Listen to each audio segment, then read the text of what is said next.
오늘은 종려주일입니다.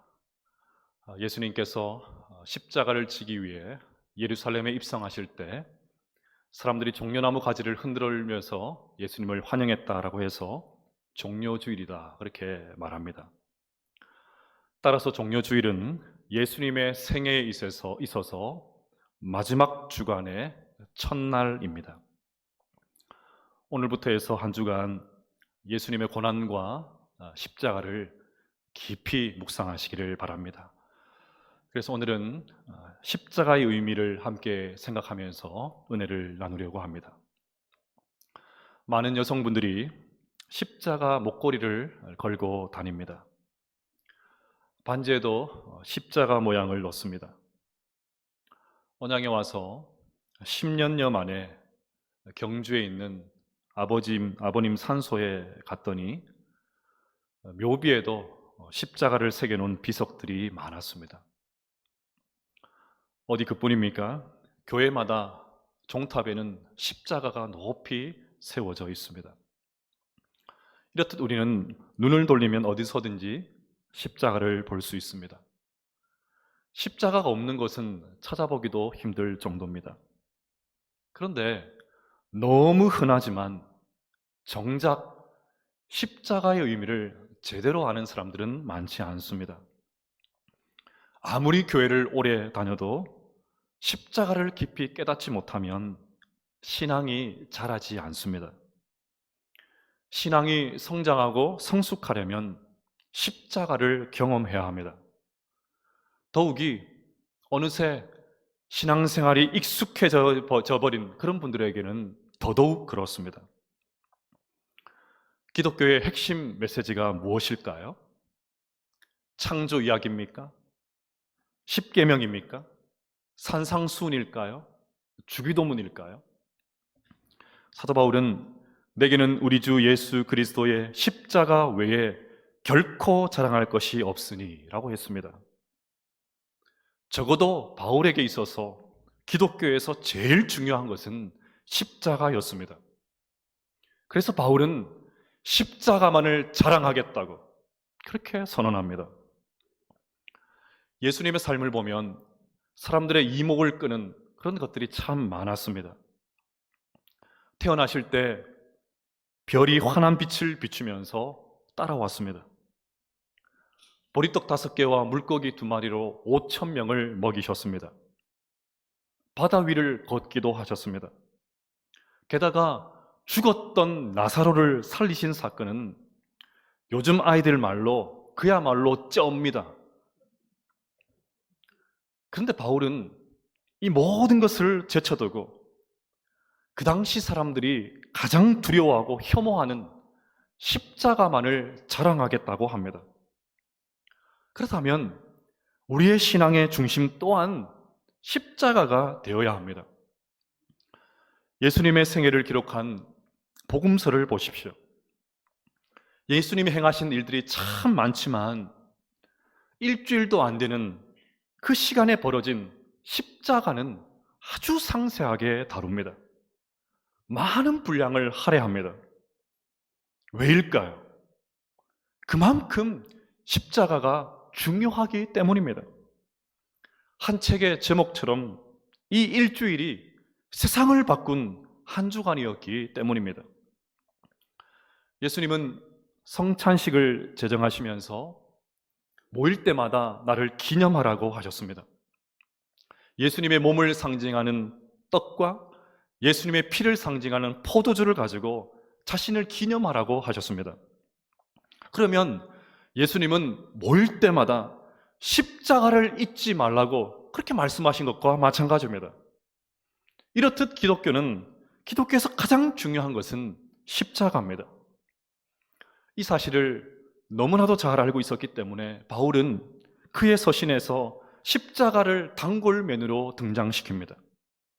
특히 고린도전서 2장 2절은 내가 너희 중에 예수 그리스도와 그의 십자가에 못 박히신 것 외에 아무것도 알지 아니하기로 작정하였습니다. 이렇게 말했습니다. 이처럼 바울 설교의 핵심은 언제나 예수님의 죽음과 십자가였습니다. 어디 바울뿐이겠습니까? 교회사에 등장하는 영적 거장들은 모두 십자가의 감격과 능력으로 살았습니다.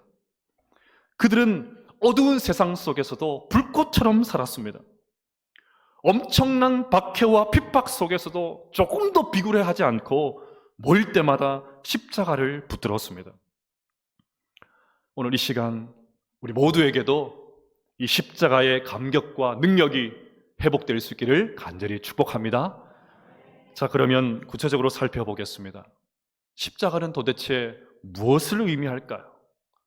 십자가는 우리에게 무엇을 알려주는 것일까요?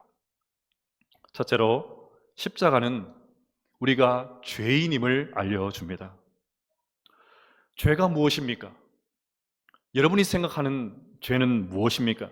어떤 것들입니까? 보통 이런 질문을 던지면 대부분의 분들이 죄의 종류를 말합니다. 거짓말, 욕, 미움, 살인, 간음, 이런 것들을 떠올립니다. 이런 것들은 엄밀히 말해서 죄의 종류입니다. 이런 것 말고 죄의 뿌리가 뭘까요? 이런 여러 가지 죄의 종류를 양산해내는, 만들어내는 근본적인 그런 원인이 무엇이겠습니까? 죄의 근본적인 원인, 죄의 뿌리는 자기 마음대로 살려 하는 것입니다. 아담과 하와가 실패하는 것은 결국 하나님의 말씀이 아니라 내 마음대로 생각하고 결정하려는 데서 시작되었습니다. 하나님 말씀은 부담스럽다는 것입니다. 그냥 내가 알아서 하고 내 마음대로 결정하겠다는 것입니다. 이것이 죄의 뿌리요, 죄의 근원입니다. 이것으로부터 죄가 만들어지기 시작합니다. 부끄럽지만 저는 초등학교 시절에 부모님과의 갈등으로 딱 한 번 가출을 해본 적이 있습니다. 여기 있는 10대들 쓸데없이 이런 거에 도전받으면 안 돼요. 목사님도 가출했다더라 이러면서 그러시면 안 돼요. 호기롭게 집을 나왔지만 마땅히 갈 곳이 없어서 해수욕장을 배회했습니다. 여름인데도 저녁이 되니까 제법 쌀쌀해졌습니다. 그래서 추위를 피하기 위해서 탈의실에 들어갔습니다. 그런데 왜 이렇게 술에 취해서 싸우고 큰 소리 치는 사람들이 왜 이렇게 많습니까? 결국 무서워서 집으로 발걸음을 돌렸습니다. 후회와 그런 죄송함으로 집 앞까지 왔는데 문이 잠겨 있으면 어떻게 됩니까? 그래도 감사하게도 어머니께서 문을 열어두셨더라고요. 저는 그때 제 몸을 감싼 그 이불의 따뜻한 온기를 지금도 잊을 수가 없습니다. 역시 집 나가면 고생이라는 것을 저는 그때 절감했습니다. 가출 청소년과 관련된 통계를 본 적이 있습니다. 왜 가출했냐는 그런 질문에 일반 청소년들은 부모님과의 갈등이 거의 50%였습니다. 놀고 싶어서가 25% 정도 되었고 학교가 싫고 공부가 싫어서가 한 20% 정도 그렇게 되었습니다. 위기 청소년들은 놀고 싶어서가 45% 되었고 자유로운 생활, 학교가 싫고 공부가 싫어서가 뒤를 이었습니다. 여러 가지 이유가 나왔지만 근본적인 이유는, 더 근원적인 이유는 자유롭게 살고 싶어서입니다. 가출 이유 1위가 부모님과 갈등이지만 왜 부모와 갈등이 생깁니까? 부모들의 강압과 미성숙함, 그런 미숙함들도 한몫을 하겠지만 결국 내 마음대로 살고 싶어서 그렇습니다. 부모의 간섭, 통제, 그 집의 말, 잔소리처럼 들리니까 그냥 내 마음대로 살고 싶어서 그렇게 뛰쳐나오는 것이죠. 우리가 죄를 짓는 근본적인 이유도 마찬가지입니다. 결국 하나님의 지배를 받지 않고 내 마음대로 생각하고 결정하고 내 마음대로 행동하고 내 마음대로 살고 싶어서입니다. 그렇게 자꾸 하나님의 손길을 벗어나 내 마음대로 살려고 하면서 자꾸만 죄를 짓습니다. 근데 여러분, 여기서 중요한 질문이 있습니다. 여러분들은 정말 내가 죄인이라는 사실을 인정하십니까? 나는 죄인입니다. 이렇게 고백할 수 있으십니까?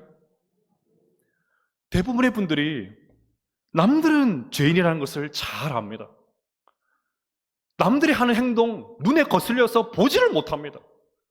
저것도 잘못되고 저것도 잘못되었고 얼마나 잘 찾아내는지 몰라요.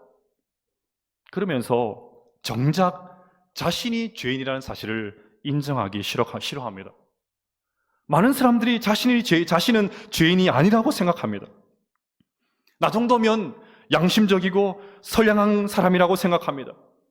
내가 살인을 저지른 것도 아니고 간음을 행한 것도 아니고 기껏해야 거짓말 좀 하고 좀 미워하고 욕 좀 하고 그렇다고 드러내고 내놓고 말하는 것도 아니고 속으로 좀 욕하고 그러는데 그 정도 안 하는 사람 어딨냐고 그럽니다.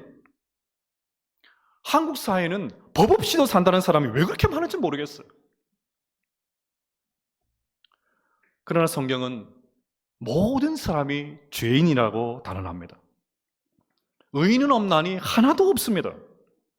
그 누구도 예외일 수 없습니다.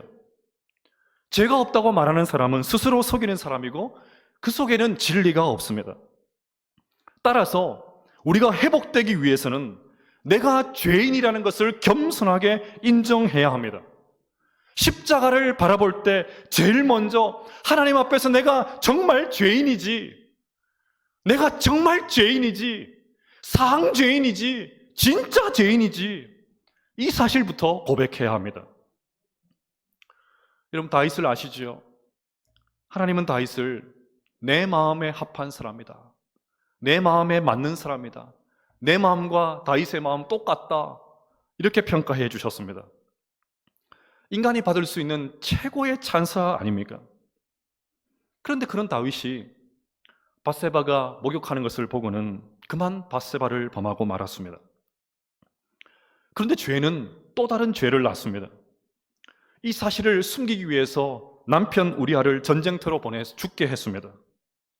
다윗은 간음도 저질렀고 살인도 저질렀습니다. 그런데도 아무런 양심의 가책도 느끼지 않습니다. 내가 왕인데 얼마든지 그렇게 할 수 있다라고 생각합니다. 그럼 이것이 죄인인 인간의 본성입니다. 죄를 합리화하고 어쩔 수 없었다고 변명하고 자기가 가진 권력을 이용해서 자꾸만 무마시키려고 합니다.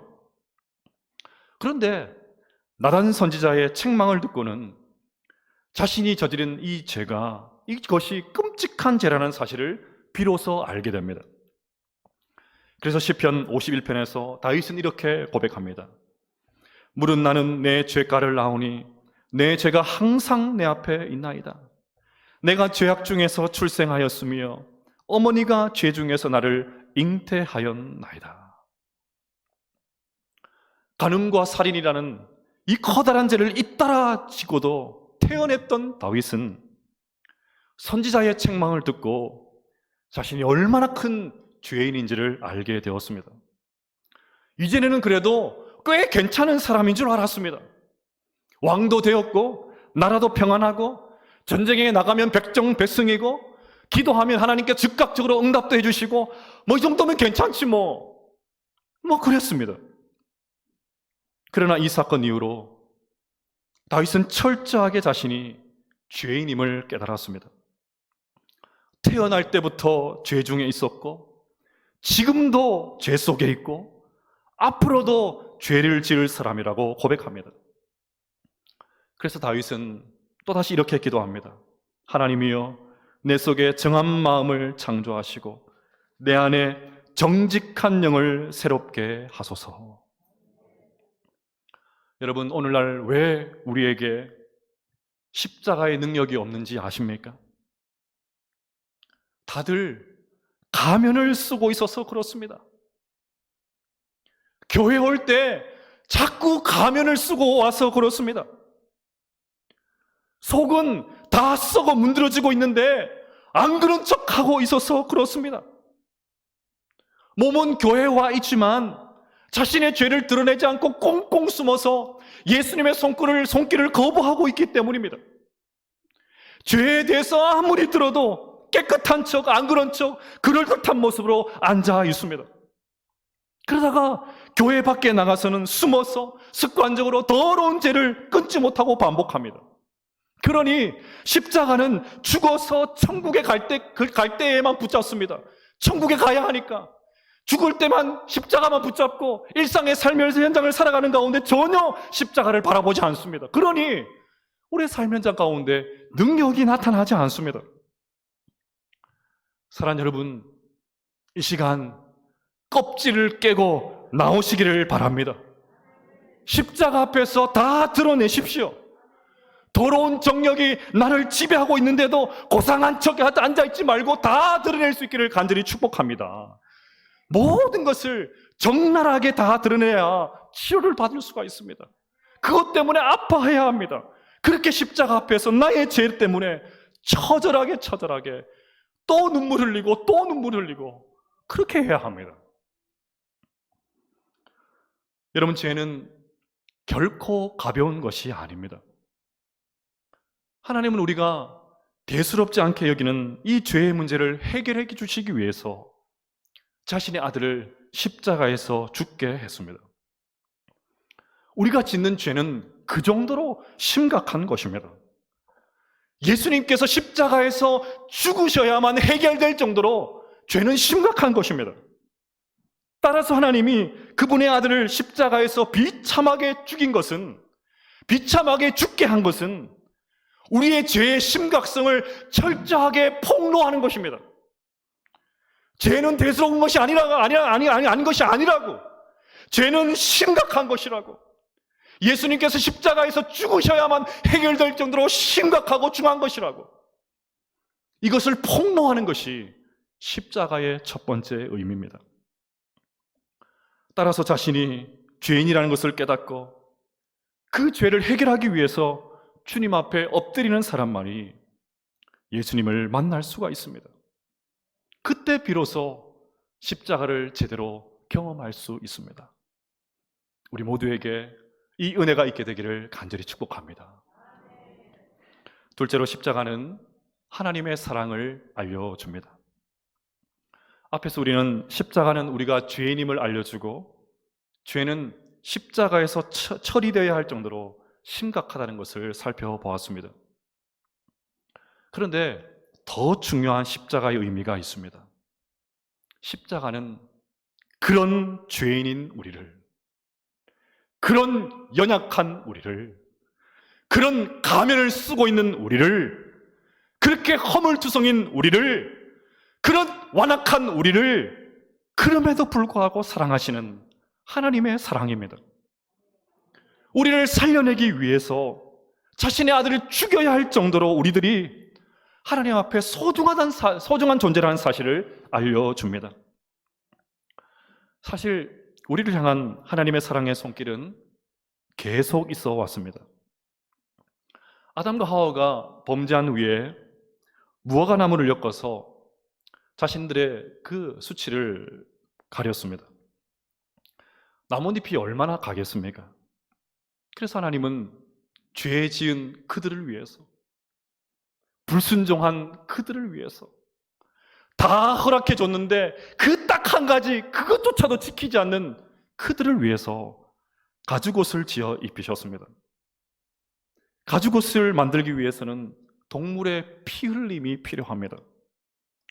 하나님은 이렇게 처음부터 인간의 수치를 가려주시기 위해서 노력하셨습니다. 구약시대에는 죄를 지으면 양이나 염소를 잡아서 죄의 문제를 해결하도록 그렇게 하셨습니다. 대표적인 것이 번제죠. 살을 번, 태울 번자를 써서 태우는 제사, 번제입니다. 레위기 1장을 보시면 번제를 드리는 그 방법이 자세히 나옵니다. 우선은 흠없는 제물을 드려야 했습니다. 상처가 있거나 제대로 걷지 못하는 것을 드려서는 안 됩니다. 이것이 우리에게 주는 메시지는 준비된 예배를 드려야 한다는 것입니다. 옷을 준비하고 헌금을 준비하고 지각하지 말아야 될 이유가 바로 여기에 있습니다. 둘째로, 하나님이 기뻐하신 예배를 드려야 했습니다. 예배는 내가 기뻐하고 내가 은혜 받기 위해서 참석하는 것이 우선이 아닙니다. 물론 하나님 예배를 통해서 우리에게 은혜를 베풀어 주십니다. 그러나 예배의 1차적인 관심은 하나님이 받으실 만한 예배입니다. 내가 지금 예배를 드리고 있는데 하나님께서 내가 드리는 이 예배를 보시면서 과연 기뻐하실까? 그것이 제일 중요합니다. 셋째로는 그 짐승, 제물 위에다가 안수를 하고 기도를 합니다. 이것이 오늘날 참회의 기도입니다. 예배를 드릴 때 우리는 우리의 죄를 고백하는 그런 시간이 반드시 필요합니다. 네 번째가 중요합니다. 하나님 앞에 제사를 드릴 때 그 제물은, 양과 염소는 드리는 사람이 직접 잡아야 했습니다. 보통 제사장들이 제물을 잡는다고 생각하는데 아닙니다. 제물을 바치는 자가 직접 잡아야 했습니다. 왜 하나님께서 그렇게 하셨을까요? 제물을 잡으면서 양과 염소를 칼로 찌르면서 죄가 얼마나 무서운 것인지 느끼라는 것입니다. 내 목이 날아가야 합니다. 내 배가 갈라져야 합니다. 모든 내장을 꺼내어서 그것을 내가 씻어야 합니다. 이런 자기 자신의 비참한 죽음, 이것을 경험하는 시간이 바로 예배 시간이라는 것이죠. 이처럼 하나님은 내가 죽어야 하는데 짐승을 대신 죽게 하심으로 우리의 죄의 문제를 해결해 주셨습니다. 그런데 여기에는 한계가 있습니다. 짐승을 잡는 것은 영원할 수 없습니다. 죄 지으면 또 잡고, 죄 지으면 또 잡고, 계속해서 해야 합니다.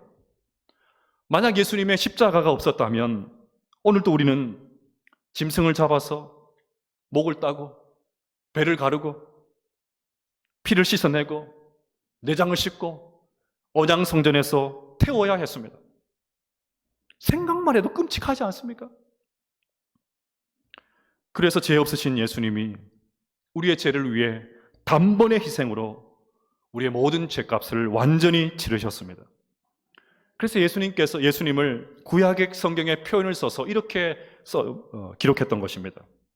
보라, 세상 죄를 지고 가는 하나님의 어린 양이로다. 구약 성경에 수도 없이 바쳤던 그 양, 이제는 예수 그리스도께서 어린 양이 되셔서 우리 모든 죄악을 용서하셨다고 선언하시는 것이죠. 그래서 하나님은 아들이신 예수님을 이 땅 가운데 보내셨습니다. 그리고 예수님이 우리의 죄를 대신해서 십자가에서 죽으심으로 죄값을 치르게 하셨습니다. 이것이 십자가의 사랑입니다. 그것을 우리에게 잘 알려주는 성경이 오늘 본문입니다. 우리가 다시 한번 오늘 본문을 읽어보도록 하겠습니다. 시작. 우리가 아직 연약할 때에 기약대로 그리스도께서 경건하지 않는 자들을 위하여, 의인을 위하여 죽는 자가, 선인을 위하여 용감히 죽는 자가 혹 있거니와, 우리가 아직 죄인 되었을 때에 그리스도께서 우리를 위하여 죽으심으로 하나님께서 우리에 대한 자기의 사랑을 확증하셨느니라. 아멘. 요한일서 4장 9절과 10절에서는 하나님의 사랑을 또다시 이렇게 표현합니다. 또 같이 읽어보겠습니다. 하나님의 사랑이 우리에게 이렇게 나타난 바 되었으니 하나님이 자기의 독생자를 세상에 보내심은 그로 말미암아 우리를 살리려 하심이라. 사랑은 여기 있으니 우리가 하나님을 사랑한 것이 아니요 하나님이 우리를 사랑하사 우리 죄를 속하기 위하여 화목제물로 그 아들을 보내셨음이라. 아멘. 이처럼 하나님의 사랑은 무조건적인 사랑입니다. 인간으로서는 이해할 수 없는 사랑이죠. 저는 하나님의 사랑이라고 하면 이 찬송이 떠오릅니다. 그 크신 하나님의 사랑 말로 다 형용 다 못하네. 하늘을 두루마리 삼고 바다를 먹물 삼아도 한없는 하나님의 사랑 다 기록할 수 없겠네. 서론에서 던진 질문을 다시 해보겠습니다. 왜 현대인들이 십자가를 목에 걸고 다닙니까? 왜 반지에 십자가를 새깁니까? 십자가만큼 끔찍한 것은 없습니다. 십자가는 당시 로마 시대의 고문과 수치와 죽음의 상징이었습니다. 그런데도 그 수치스러운 것을 목에 걸고 다닌다고요? 왜 그럽니까? 그 십자가에 놀라운 하나님의 사랑이 있기 때문입니다. 죄인인 우리를, 누더기계 같은 우리를, 연약한 우리를, 가면을 쓰고 있는 우리를 사랑하신 하나님의 미친 사랑이 그 십자가에 있기 때문입니다. 여러분, 하나님의 편에서 한번 생각해 보십시오. 하나님이 자기 아들을 죽어야 하는 곳으로 보내셨습니다. 하나님은 당신의 아들의 그 고통, 당해야 될 고통을 다 아셨습니다. 사람들의 멸시와 천대, 제자들의 배신, 수많은 사람들의 조롱과 욕설, 십자가의 고통, 처절한 죽음 다 아셨습니다. 아들의 몸을 휘감는 그 가죽 채찍이 살점을 뜯어내고 피를 흘리는 순간 그 채찍이 하나님 아버지의 마음도 휘감았을 것입니다. 예수님이 쓰셨던 그 가시 면류관의 그 바늘 하나하나가 예수님의 머리를 찌를 때에 하나님의 심장도 같이 찔리셨습니다. 어찌하여 나를 버리시나이까? 어찌하여 아버지 나를 버리시나이까? 인간의 길을 만드신 하나님이 아들의 고통을 듣지 못하셨을까요? 하나님은 절규하시는 아들의 소리를 똑똑히 들으셨습니다. 내가 목마르다. 아들의 헐떡거림에 하나님 자신도 타는 목마름을 경험하셨습니다. 그런데도 왜 하나님은 그 아들을 죽음의 고통 속에서 그냥 두셨습니까? 아들이 그렇게 소리치는데도, 그렇게 고통스러워하는데도 왜 끝까지 침묵하셨습니까? 하나님이 우리를 사랑하시기 때문입니다. 그래서 아들의 고통 앞에서 하나님은 한 번의 입김으로 예수님을 못 박는 자들을 산산이 흩어질 수 있으셨지만 그렇게 하지 않으셨습니다. 왜요? 죄인인 우리를 살려내야 했기 때문입니다. 왜 하나님은 우리에게 이렇게까지 하십니까? 도대체 우리가 뭐라고 하나님께서 이렇게 하십니까? 이유는 하나밖에 없습니다. 우리 모두가 하나님의 사랑받는 자녀이기 때문입니다. 이것이 십자가를 통해 울려 퍼지는 하나님의 사랑입니다. 따라서 우리는 십자가를 볼 때마다, 십자가를 묵상할 때마다 이렇게 말씀하시는 하나님의 음성을 들을 수 있어야 합니다. 너는 내 것이야. 내가 너를 사랑한다. 너는 내 아들이야. 너는 내 딸이야. 너는 내게 너무너무 소중해. 나는 너를 버릴 수가 없어. 이 음성이 매일매일 우리 귀점 가운데 생생하게 울려 퍼져야 합니다. 그래서 이사야는 이런 하나님의 사랑을 눈물나게 표현했습니다. 여인이 어찌 그 젖먹는 자식을 잊겠으며 자기 태에서 난 아들을 긍휼히 여기지 않겠느냐. 그들은 혹시 잊을지라도 나는 너를 잊지 아니할 것이라. 지금 우리는 사순절 시간을 보내고 있습니다. 사순절은 부활절 7주 전 수요일부터 시작합니다. 주일은 이미 작은 부활절이기 때문에 주일을 제외한 40일을 사순절이라고 합니다. 사순절을 시작하는 수요일을 제의 수요일이라고 그렇게 부릅니다. 왜 수요일 앞에 제라는 그런 이름을 붙였을까요? 제는 인간이 먼지와 같은 존재라는 것을 상징합니다. 즉, 우리의 뿌리 깊은 죄성과 연약함을 기억하라는 의미입니다. 그래서 서구의 많은 교회들은 이마에다가 죄로 십자가를 그리고 참여하는 그런 기대회를 가지기도 합니다. 하지만 제가 이런 부정적인 의미만 담고 있지 않습니다. 죄는 우리가 먼지와 같이 허무하고 죄 많은 존재임을 보여주는 동시에 하나님이 그런 연약한 우리를 얼마나 사랑하시는지를 기억하게 합니다. 따라서 사순절을 시작하는 제의 수요일은 우리의 죄로 참회와 탄식으로 시작하는 동시에 그런 죄 많은 우리를 살리신 하나님의 사랑에 감사하게 합니다. 사랑하는 여러분, 이것이 십자가의 의미입니다. 이번 한 주 동안 이 십자가를 깊이 묵상하십시오. 그리하여 우리가 하나님 앞에 죄인이라는 것을, 철저하게 죄인이라는 것을, 죄인 중에도 죄인이라는 것을, 상죄인이라는 것을 하나님 앞에 겸손히 고백하십시오. 그리고 그런 우리를 살려내신, 누더기 같은 우리를 살려내신, 연약한 우리를 살려내신, 고상한 척하고 있는 그런 우리를 살려내신 그 하나님의 사랑에 감격하는 우리 모두가 될 수 있기를 간절히 축복합니다.